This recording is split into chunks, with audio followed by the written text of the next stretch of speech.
This episode of No Huntsville is brought to you by the Brew Stooges.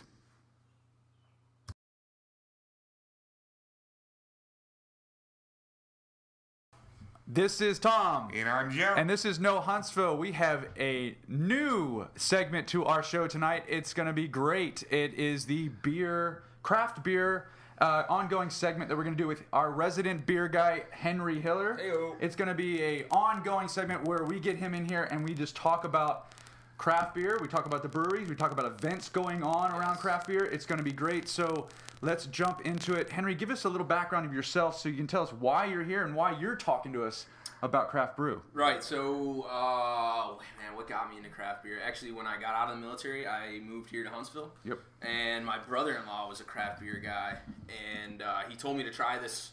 I drink Guinness everywhere in the world. He told me to try this stout, and I finally tried this stout. Wow.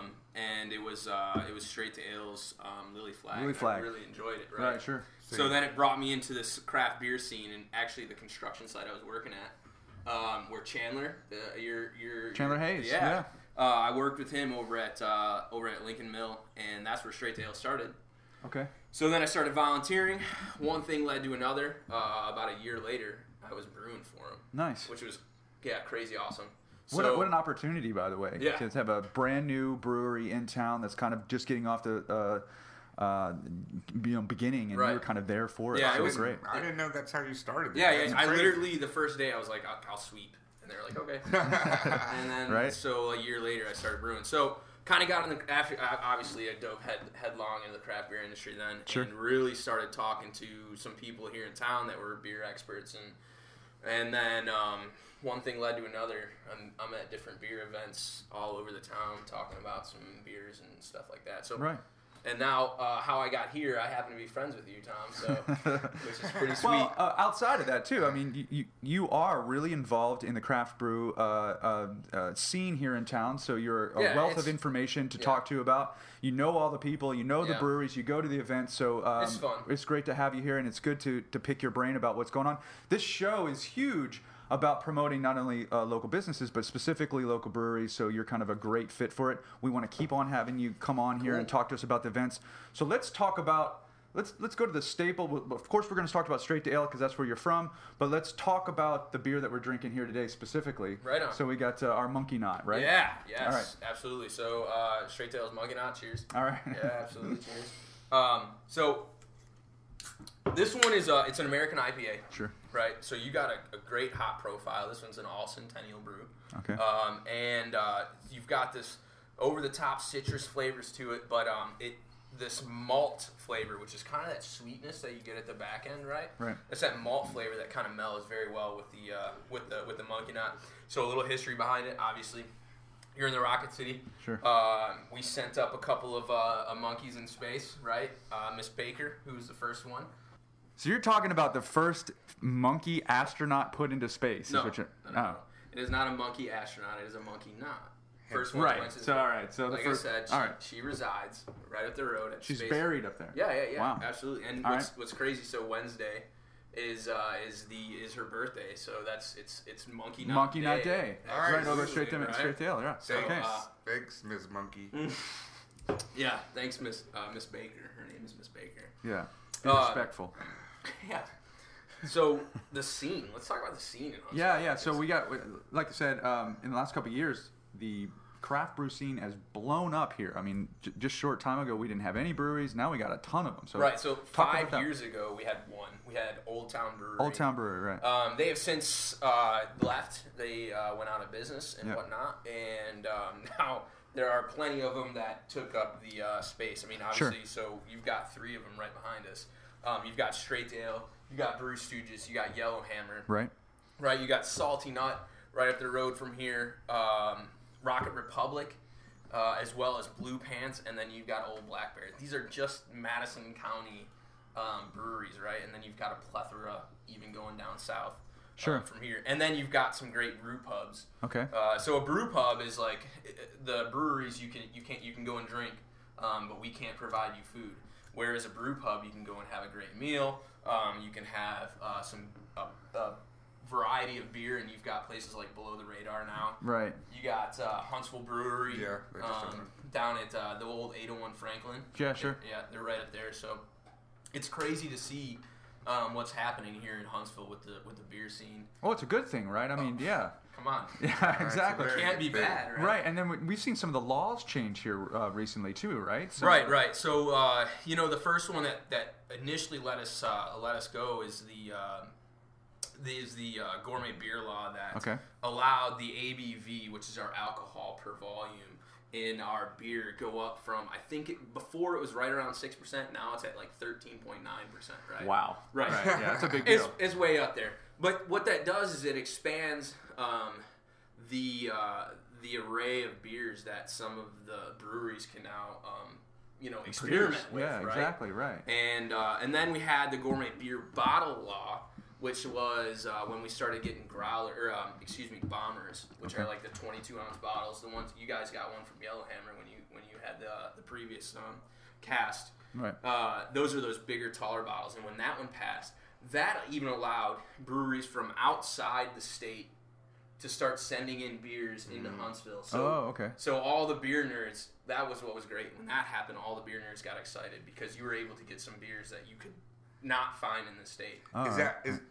Did the bombers make it easier that as a way to transport the beer, because otherwise you'd have to get out of the keg, right? Because the canning's pretty expensive, right? Well, it's not just cans, but even so, you could get 12-ounce bottles, right? Mm-hmm. And most breweries put out their regular beers in 12-ounce bottles, whereas their specialty beers, something like their barrel-aged beers or their seasonal beers, they may only do in larger format bottles, right? Okay. And so that's where you can get some of the specialty beers that you had to travel out to San Diego to get Stone's, Arrogant Bastard and stuff like that. Okay. And now we could have got it. You can get that now, yeah. Right. Nice. Yeah, it's pretty sweet. So the breweries, it seems like a couple of them now. We were talking about Yellowhammer and Straight Ale. They're kind of expanding out what they're doing. They're having shows. They're putting beer gardens in. Absolutely. It's really becoming a phenomenon here in town. The beer gardens are awesome too. Yeah, man. right. I'm digging them. Straight Ale, Blue Pants did it first over in Madison, and their beer garden's totally awesome. I love it. It's got a nice little shaded area. Right. And then kind of Yellowhammer and Straight to Ale did it about the same time.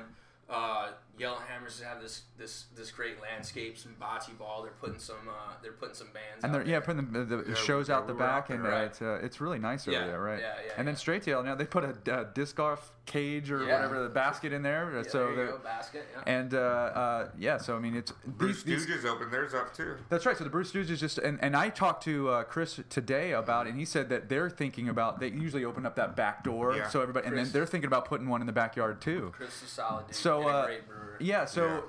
All these breweries here in town are trying to draw people in, and it's just a great thing. It keeps them in. It's cool because it's not a regular bar atmosphere. You know, it's totally different. You go outside, it's like you're drinking in your lawn or something. Play bocce ball, throwing the disc. How often do you drink in your lawn, Joe? I never. All the time. I usually reserve drinking when I'm out to dinner or with friends. And that's the fact of the matter, is that we want a tasting room where you can come and enjoy the beer. Yeah. And you don't have to worry about the hustle and bustle of the bar, and so on and so forth. So, and the second thing that's awesome is the support of the community. Yeah, so that was another thing too. I was talking to Chris today, and I was like, "So, what's the relationship you guys have between you?" And he's like, "It's pretty good. Like, I mean, of course, you have little tiffs or whatever, but for the most part, the breweries get along. Oh yeah, they're supporting each other. They're going to the same events." And he just kind of reiterated that, but I thought that's kind of and I can imagine why. I mean, everybody's in it for the same thing. It's just good, So when I was still working over at Straight to Ale, there was a couple of times that we didn't have a hop that we needed. Right. Yeah. And it's like, call Yellowhammer. Yeah. See if they've got this hop. Call Blue Pants. Mm-hmm. See if they got. And sure enough, somebody had it somewhere. Right. Yeah. And then next thing you know, we're able to proceed on and keep brewing. So it's a good attitude to have, because you don't want to be the one jerk that nobody helps out. Right.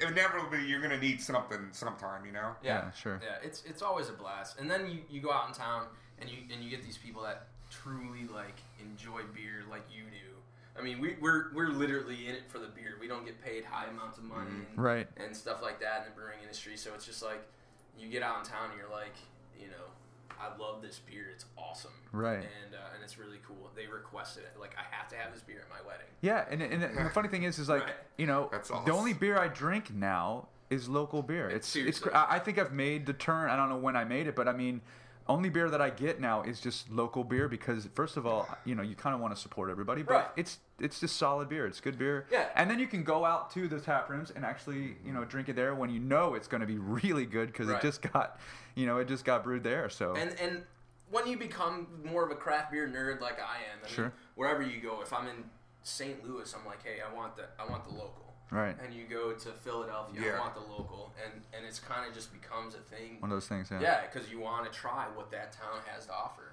So Now Huntsville's got a lot to offer. So I mean, Oh, yeah. in that It really respect, does, yeah. So we just had the Brewfest, so that was kind of a big deal, and then we saw how many local craft brews there are. Yeah. So and this puts it in perspective.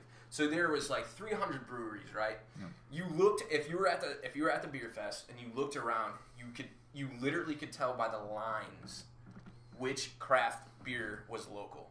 The lines were exponentially longer than like Founders, which Founders is a great brewery, right? Yeah. Stone, phenomenal brewery, right? But the lines at the local craft beer tents, We're longer. oh, there was a wait. I mean, there was a slight Because wait. after the Brewfest is gone, you know, you want to know what the good beer is Right. you can get down the road. And that's funny. That's- And the only tents I hit were the local beers, and I didn't even. I I didn't consciously did that. I just went through it. I was like, I think I'm I gonna hit those more ones. than locals. But I mean, that's, you know. Well, the local breweries seem to have run the gamut through taste of different beers. I mean, there's so Right. many different ones. Yeah, you're not like pigeonholed to one Yeah. type. You're not only getting IPAs. You're No. going to get a full range. I mean, the Brew Stooges that's a whole. To me, they got a whole fruit thing going on Right, there. right, right. So, and which is and not any other. I think other brewers are doing it, but they're kind of like that's their thing. Right. So now you get that kind of side of it. So it's kind of neat. And they're experimenting. I mean, you got Brew Stooges did it's a Dizzy Dame, isn't it? The That's raspberry. really good. That's what we've been drinking. We were drinking that earlier.